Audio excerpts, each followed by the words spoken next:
The graduates, and I propose a big applause for all the graduates and their parents and their friends. Let's give a big applause.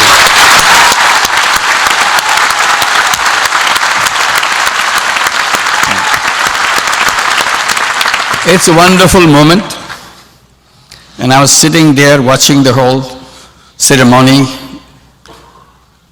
and looking at you, the new graduates, and feeling extremely jealous. I wish I could be there, not sitting here.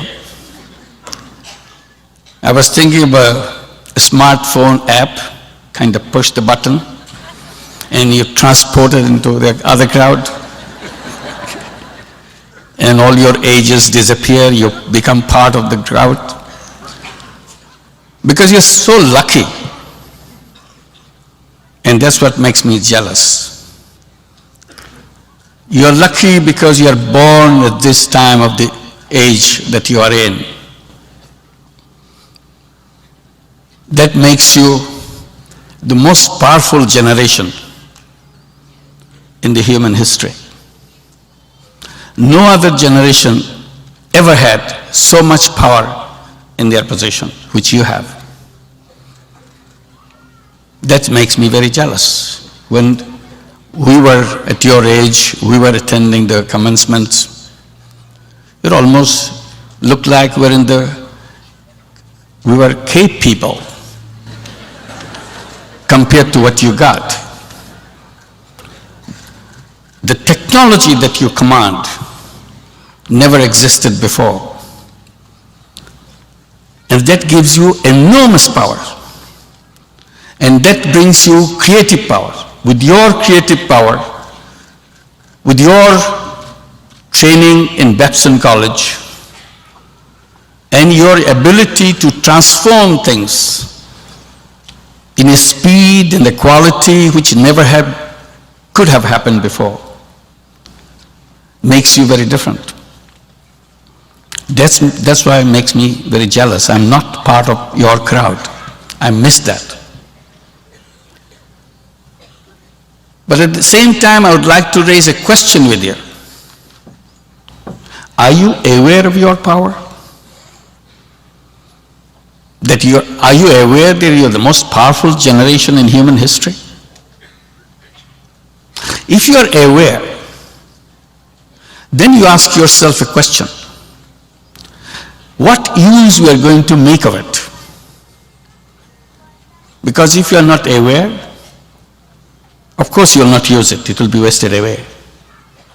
If you are aware,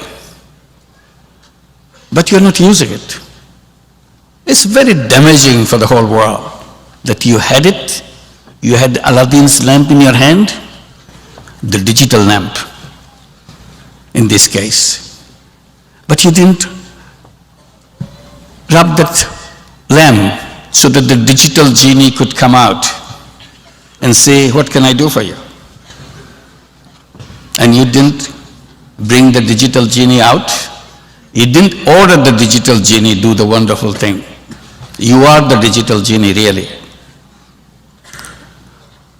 Now today, after graduation, you'll be getting busy with your career, your future. I just wanted to urge you. How much of this power you'll be using on yourself, for your building your comfort zone? How much of that power you'll be using for the rest of the world? Divide it up right now before you enter in your life. Because later on, with the pressure of your work, probably you'll forget that you had so much power, you could have used it to change the world. And you had no chance to do that because you didn't think about it. So now limit yourself how small part of your power you can get by to taking care of yourself. And the rest of the power goes into changing the world. And each one of you, I repeat, each one of you has the power to change the entire world. Changing world is not a big deal. It's just a question of, are you interested in it? If you are, You can make it. First, you have to imagine what kind of world you want. Imagination is the real power.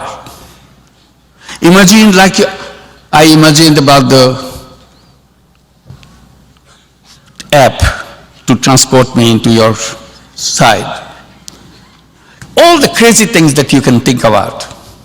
When you imagine, don't put a limit. Be as wild as you can be in creating the image of the world that you want to create, without any hesitation, without any limitation. Be as wild as it can be in your imagination, as if you are writing a social fiction. We write science fiction all the time, but unfortunately, we don't write social fictions. Fictions are the driving force. Like in science, in technology, science fiction becomes a driving force. It makes things happen. Similarly, if you have done the social fiction, it will make it happen.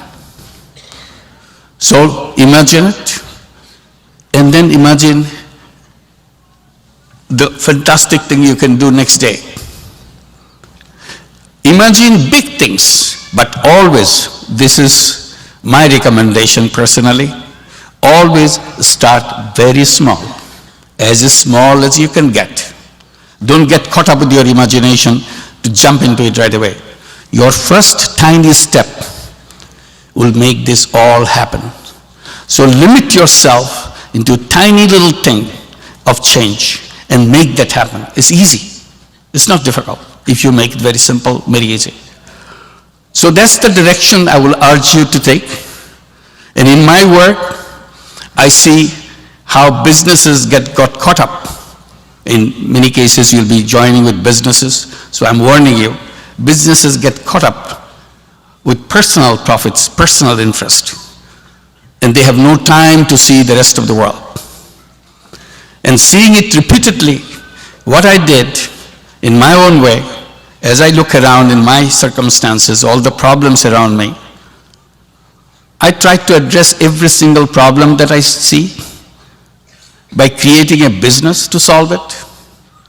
So I created business after business, large number of businesses, some of them nationwide businesses now, for the purpose of solving the problem, without having any intention of making personal money out of it.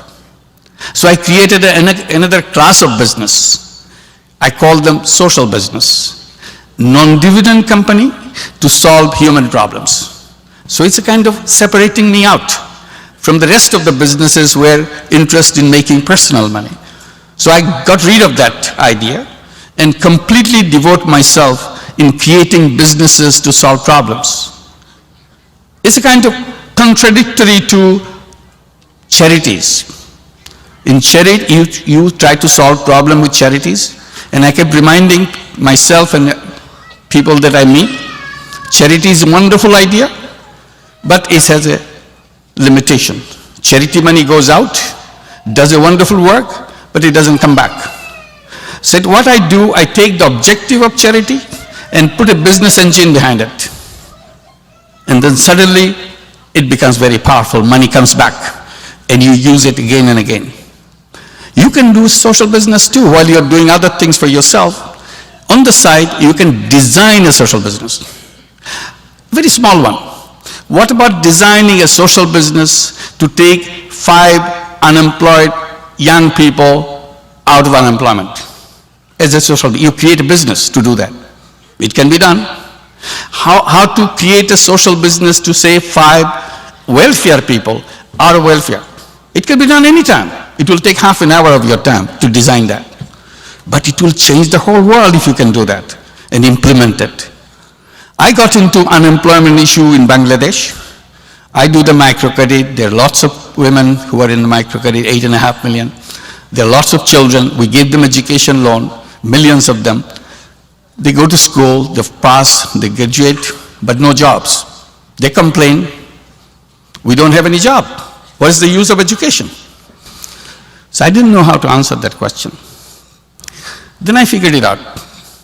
Now, whenever I hear that, I said, who told you to have jobs? Did your teacher tell you to have jobs? Did you read it in your textbooks? Of course, they cannot answer that question. I said, forget about jobs. Job is a very old-fashioned idea, obsolete idea. That should have ended in the last century. But somehow it sneaked in. Get rid of it. You keep telling yourself again and again, I'm not a job seeker, I'm a job creator. And behave like a job creator. Think like a job creator. Suddenly you see completely different thing emerging in front of you. It's in your head which caused the problem, not in your ability. You have the ability to become entrepreneur. And I tell them that all human beings in the world are entrepreneurs. That's in our DNA. That's in our blood. That's how millions of years we lived in this planet, by using that entrepreneurship. When we're in the caves, we are not sending job applications from cave number 5 to cave number 15. Do you have a job for me? We carry the tradition of go-getters. We are go-getters. We are problem solvers. Some people mistaken it, converted into job seekers. As if human beings are not born to work for somebody else. Human being is much bigger than that. But the moment you accept a job, you limit yourself. Your life is made into a tiny little thing, which yourself is a huge big thing. Your creative power can go any direction you want. That's what you should be. There are young people, unemployed young people look at me, they don't understand what I'm talking about. So what I did, I created a social business fund and tell all the young people, come up with a business idea. If you can come up with a business idea, we will invest in your business from our fund and we become your partner. And over the time, you be successful in your business and repay the money that we gave you. Buy the shares back from us and you become the full owner. And you don't have to pay anything to us. We don't want to make money out of you because we are a social business. Our job is to solve your problem, put you into the orbit. And if it is done, we feel happy about it. Now hundreds of them, thousands of them keep with business ideas. We keep on investing in them. So we forget about job seeking. You'll be employing a lot of people yourself. You are not a job seeker, you're a job creator. And that's the direction we go. Last point I wanted to mention about creating an image of the destination that you want to go. Because very soon you'll forget what is your destination. Who are you? What's the purpose of your life? Define it now before it's too late, before you're caught up with the daily workload. Define your destination. This is where I want to get to, and remember it occasionally. Am I going in that direction?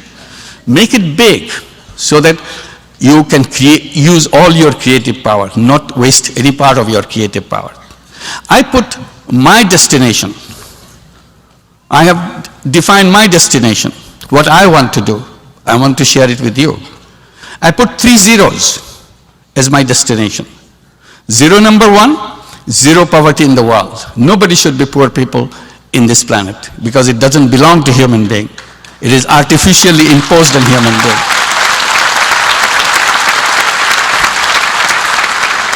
I feel very strongly that poverty should be in the museum, not in human society.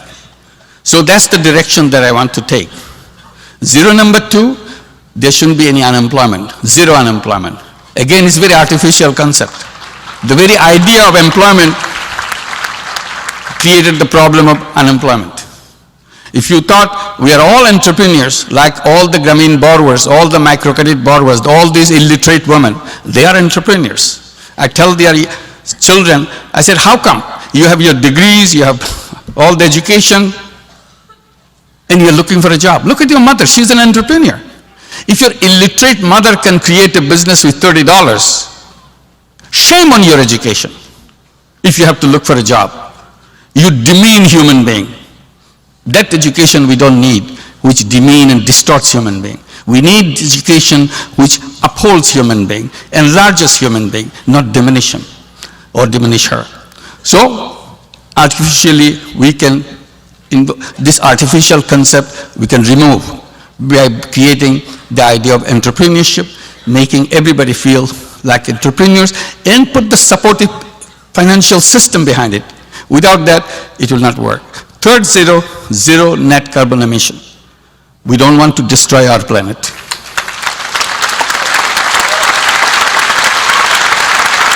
As an individual, I want to make sure my part of it, that I contribute to make sure planet is safe planet.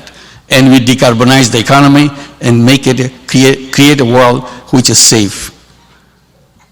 We can create that world if we work together, if we put our mind into it and use our creative power to make that happen. Please make it happen. Thank you very much.